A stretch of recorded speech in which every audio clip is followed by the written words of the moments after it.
നമസ്കാരം. അങ്ങനെ big boss Malayalam season 6 day 6 അല്ലെങ്കിൽ മാർച്ച് 15 നടന്നിട്ടുള്ള ലൈവ്, കംപ്ലീറ്റ് ലൈവ് പ്ലസ് ഇന്നത്തെ എപ്പിസോഡ് റിലേറ്റഡ് ആയിട്ടുള്ള ഒരു വീഡിയോ ആണ് കേട്ടോ. ഇന്നത്തെ കാര്യങ്ങളിലേക്ക് കിടക്കുകയാണെങ്കിൽ രാവിലെ തന്നെ സിജോയും ജിൻഡോയും തമ്മിലുള്ള ഫൈറ്റിലാണ് സ്റ്റാർട്ട് ചെയ്തല്ലേ വിധു? അതെ, പാട്ടൊക്കെ വരുന്നതിന്റെ മുമ്പ് തന്നെ ചെറിയ ഫൈറ്റൊക്കെ തുടങ്ങി. അല്ല, പാട്ട് മോർണിംഗിലെ സോങ് കഴിഞ്ഞ ഉടനെ തന്നെ ജിൻഡോ അവിടുന്ന് എണീറ്റില്ല. അപ്പോൾ സിജോ പോയി വിളിച്ചു, ഓരോരുത്തരും വിളിച്ചു. പിന്നെ സിജോ ഇന്നലത്തെ അടിയുടെ ബാക്കി ചെയ്തുകൊണ്ട് സിജോ പോയിട്ട് വിളിച്ചു.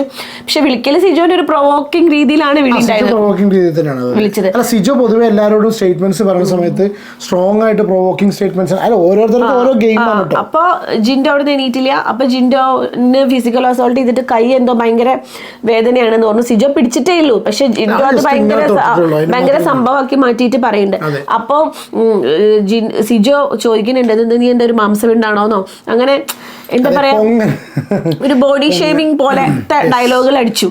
അതില് ജിൻഡോ പറഞ്ഞു, ജിൻഡോന്റെ വായിന്ന് പിന്നെ എന്താ വീഴാന്ന് ജിൻഡോയ്ക്ക് പോലും ഒരു ഐഡിയ ഇല്ല. ജിൻഡോ പറഞ്ഞു, നീ ഇവിടുത്തെ പെണ്ണുങ്ങളെയൊക്കെ പിന്നെ മ്യൂട്ടായിരുന്നു.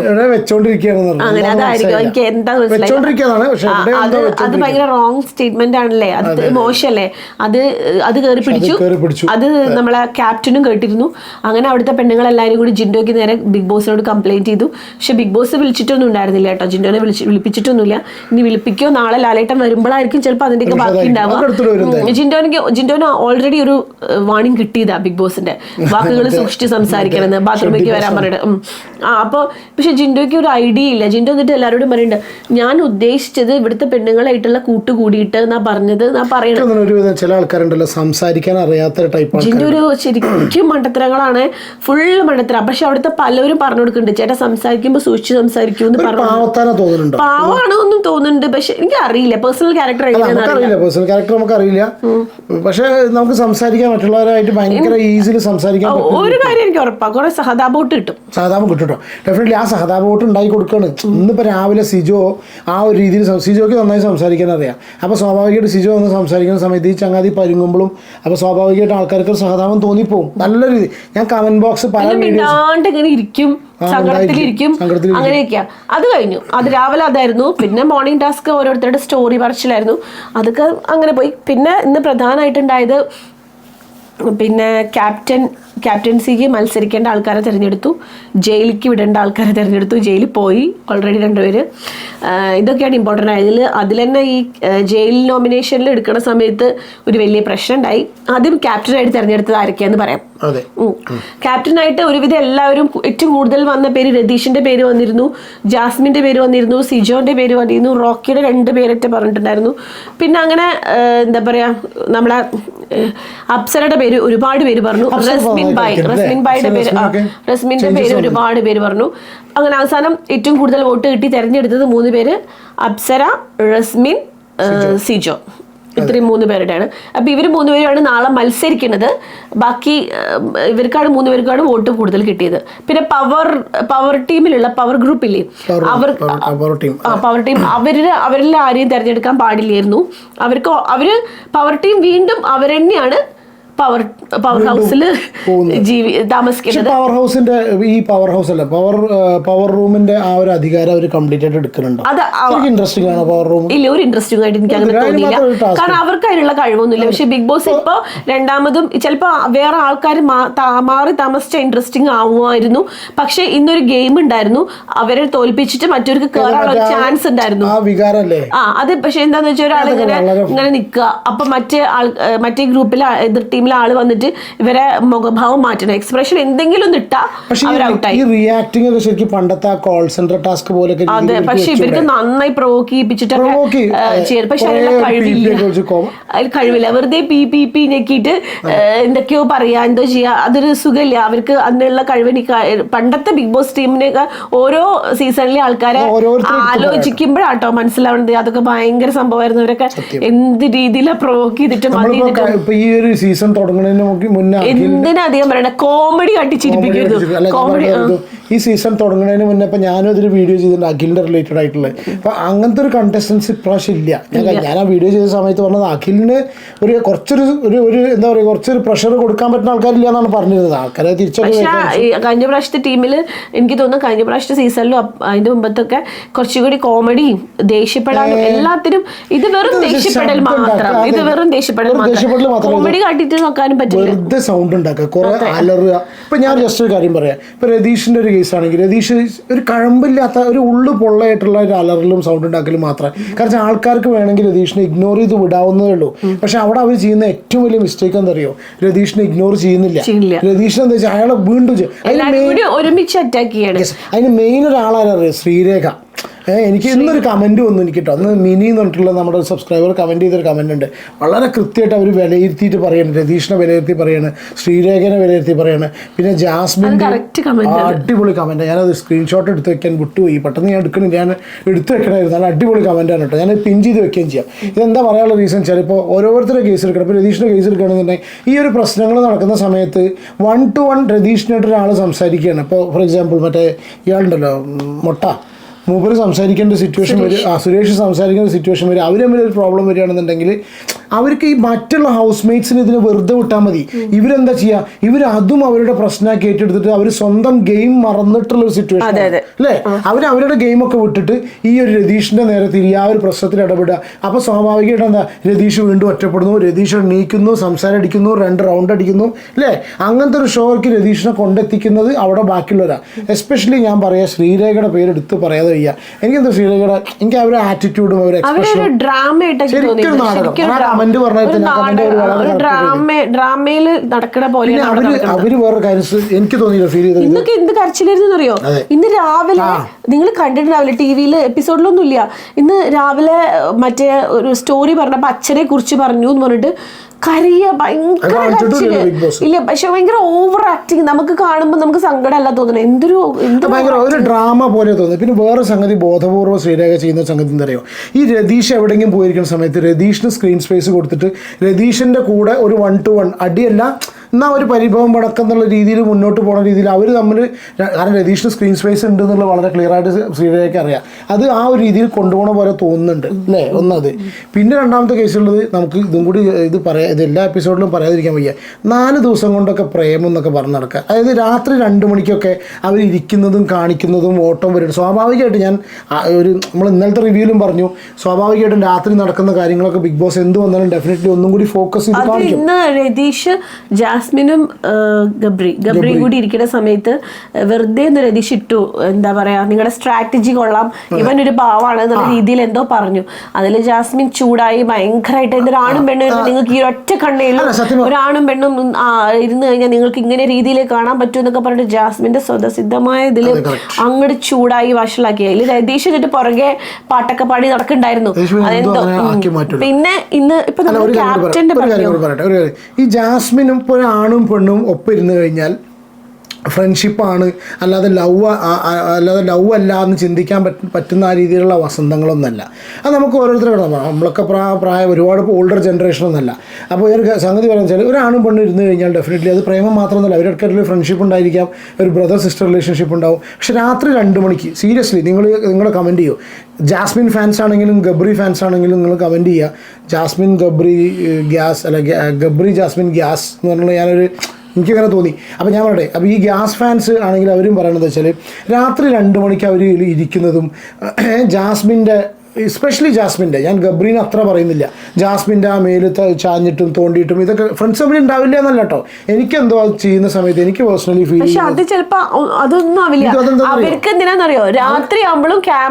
അതാണ് സംഗതി.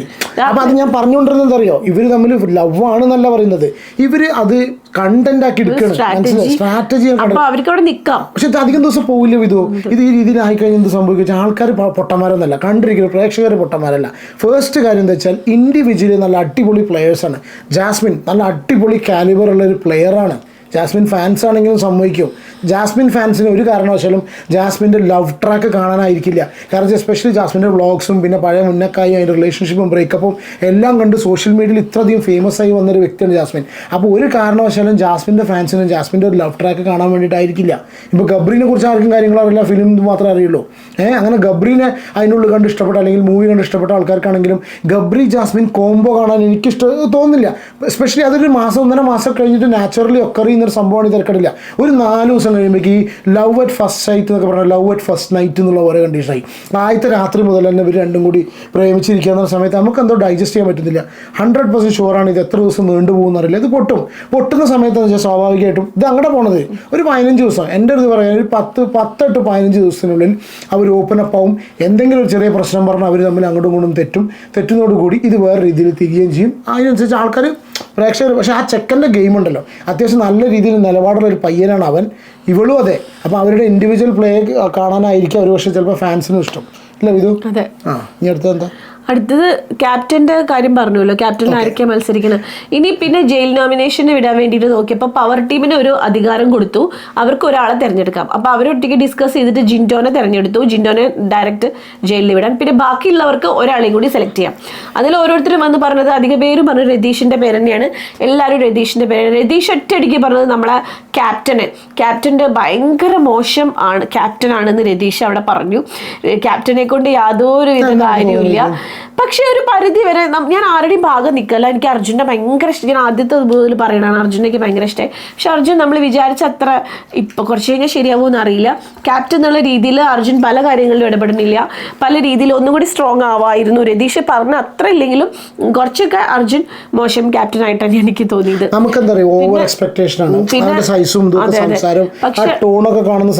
അതെ. പിന്നെ എന്താന്ന് വെച്ചാൽ ഒരുവിധം എല്ലാവരും രതീഷിന്റെ പേര്, ജാസ്മിൻ ആരോ റോക്കിയുടെ പേര് ഒറ്റ പറഞ്ഞു. റോക്കി അതിൻ്റെ ഇടയിൽ ഇതിന് വന്നപ്പോൾ ഒരു കാര്യം ചോദിച്ചു, പിന്നെ ഈ റസ്മിൻ ബായുടെ പേര് എന്തിനാണ് ഇങ്ങനെ, എവിടെ റസ്മിൻ പ്രസംഗിച്ചിട്ടാണ് നിങ്ങൾ റസ്മിനെ ക്യാപ്റ്റനിലേക്ക് ഇത് ആക്കിയത് എന്നൊക്കെ ചോദിച്ചു. അപ്പോൾ റസ്മിൻ ചൂടാവുണ്ടായിരുന്നു, അത് ഞാൻ പറയേണ്ട സ്ഥലത്ത് പറഞ്ഞോളാം, നീ നോക്കണ്ട എന്നൊക്കെ പറയുന്നുണ്ടായിരുന്നു. അപ്പോൾ അങ്ങനെ ജയിലിലേക്ക് രതീഷിനെ സെലക്ട് ചെയ്തു. അപ്പോഴാണ് വലിയൊരു ഇഷ്യൂ ഉണ്ടായത്. അതായത് ഇന്ന് ലൈവിൽ ഞാൻ കണ്ടതാണ്, നമ്മളെ അൻസിബ, സുരേഷ്, അൻസിബയും രതീഷും ജിൻഡോയും കൂടി 3 പേരും കൂടി ഒരു റൂമിലിരുന്ന് സംസാരിക്കുക. അതിൽ അൻസിബയോട് രതീഷ് പറഞ്ഞു, ഈ സുരേഷ് എന്താ അങ്ങനെ എന്നെ എന്തിനാ, ഞാനൊരു ആണിനെ അല്ലേ കെട്ടിപ്പിടിച്ച് ഉമ്മച്ചത്, അയാളെ പെണ്ണെങ്ങാനും ആണോ, അയാളെ നടത്തും ഇതൊക്കെ കാണുമ്പോഴേക്ക് അങ്ങനെയൊക്കെ തോന്നാം, ആ രീതിയിൽ പറഞ്ഞു. അതായത് അപ്പൊ അൻസിബ പറഞ്ഞു അങ്ങനെയൊന്നും പറയില്ല ഏട്ടാ, അല്ല ഇതൊരു പെണ്ണെങ്ങാനും ആണോ, ഇനി അയാൾ അങ്ങനത്തെ ആളാണോ എന്നുള്ള അർത്ഥത്തില്, ഗേ ആണോ എന്നുള്ള അർത്ഥത്തില് രതീഷ് പറഞ്ഞു. അത് അവിടെ ഈ 3 നാളിൽ ഒതുങ്ങി കഴിഞ്ഞു. അൻസിബ എന്ന ജയിൽ നോമിനേഷന്റെ സമയത്ത് രതീഷിനെ നോമിനേറ്റ് ചെയ്തത് ഈ ഒരു പേര് പറഞ്ഞിട്ടാ. ഇന്ന് എന്നോട് രതീഷ് ഏട്ടൻ പറഞ്ഞു സുരേഷ് ഏട്ടൻ ഗേ ആണെന്നുള്ള അർത്ഥത്തിൽ സംസാരിച്ചു, അതെനിക്ക് തീരെ ഇഷ്ടമായില്ല എന്ന് പറഞ്ഞു. അൻസിബ അത് അവിടെ നിന്നാണ് പൊട്ടിച്ചു. അൻസിബ ഗെയിമേ അങ്ങോട്ട് മാറ്റി, ഗെയിം ചേഞ്ച് ചെയ്തു. സിമ്പിളായിട്ട് ഇതിന്റെ അനങ്ങാണ്ടൊരു നിർത്തണ്ട് അവിടെ അങ്ങനെ നിന്നിട്ട്. അതായത് അൻസിബ പറയുന്നത് പ്രേക്ഷകരുടെ മുമ്പിൽ പിന്നെ സുരേഷ് ഏട്ടന് അങ്ങനത്തെ ഒരു ഇമേജ് വരരുത്, അതുകൊണ്ട് ഞാൻ ഇത് പറഞ്ഞു. സത്യമാണ്, കുറച്ച് സത്യമാണ്. പക്ഷെ അൻസിബയ്ക്ക് കളിക്കാലോ, അൻസിബ മാത്രം അവിടെ വെറുതെ പോയതല്ലല്ലോ. അപ്പൊ അൻസിബ അത് പറഞ്ഞു. അതില് ആകെ പ്രശ്നമായി. സുരേഷിനൊക്കെ ദേഷ്യം വന്നു, എല്ലാരും കൂടി അറ്റാക്ക് ചെയ്തു. ബിഗ് ബോസ് ഇതിൽ ഇടപെട്ടിട്ടൊന്നുമില്ല.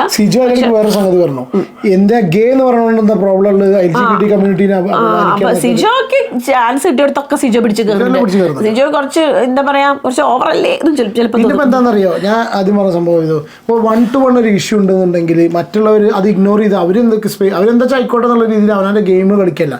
ഇത് എല്ലാവരും കൂടി ഷൗട്ട് ചെയ്യുന്നു. ഈ ഷൗട്ടിങ് സ്റ്റാർട്ട് ചെയ്ത് കഴിഞ്ഞാൽ മിണ്ടാൻ ബിഗ് ബോസ് അനൗൺസ് ചെയ്തു വയ്യാന്നുണ്ടെങ്കിലും അപ്പോഴും രതീഷ്, അതുകൊണ്ടാണ് ബിഗ് ബോസിന്റെ അനൗൺസ്മെന്റ് മിണ്ടാതിരിക്കാൻ പറഞ്ഞു. ഓരോരുത്തർ സംസാരിക്കുമ്പോൾ മറ്റുള്ളവർ മിണ്ടി പോരുത് പറഞ്ഞു ബിഗ് ബോസ്. രണ്ടാളെയും അതിന്റെ ഉള്ളിലേക്ക് വിളിച്ചു. പിന്നെ സിജോനെയും രതീഷിനെയും അതിന്റെ ഉള്ളിലേക്ക് വിളിച്ചു. എന്നിട്ട് രതീഷിനെ ചീത്ത പറഞ്ഞു, ഭയങ്കര സ്ട്രോങ് ആയിട്ടാ പറഞ്ഞു. ഇനിയിപ്പോ ലാലേട്ടൻ വരുമ്പോ നാളെ ലാലേട്ടന്റെ രൂപം വന്നു പോയല്ലോ.